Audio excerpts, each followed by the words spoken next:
La nouvelle naissance est le point de départ. C'est la nature de l'union avec Christ.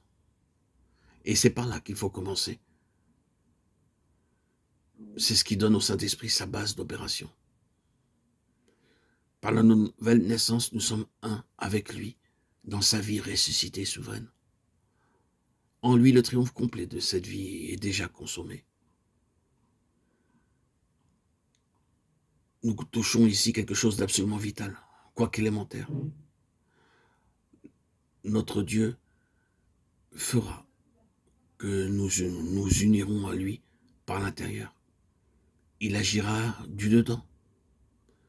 Il n'y a qu'un espoir pour vous d'arriver à la gloire.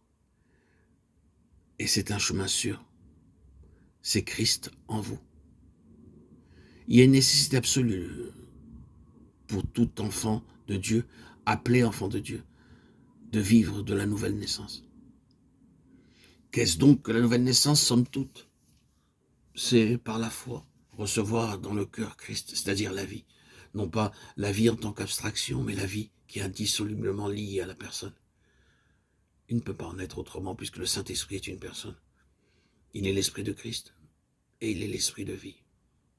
Aucune relation avec Christ n'est possible en dehors de l'habitation intérieure du Saint-Esprit. Si quelqu'un n'a pas l'Esprit de Christ, il ne lui appartient pas. Romains 8, 9. Ainsi Christ, le Saint-Esprit et la vie éternelle sont un, en tant qu'ils sont tous les trois à la base de notre relation avec Dieu. Christ est l'objectif et la réalité centrale. Le Saint-Esprit est le divin agent. La vie éternelle est le fondement de nos rapports avec Dieu.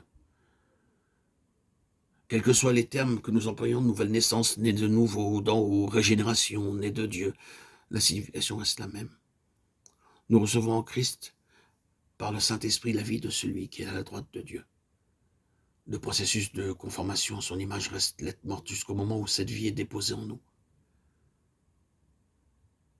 De même que la vie qui se manifeste, c'est un nouveau-né portant en germe tous les éléments, toutes les possibilités, tout le potentiel de l'homme fait de même à la nouvelle naissance. La vie de son esprit que nous recevons alors contient en germe tout ce que représente Christ, amené à la perfection.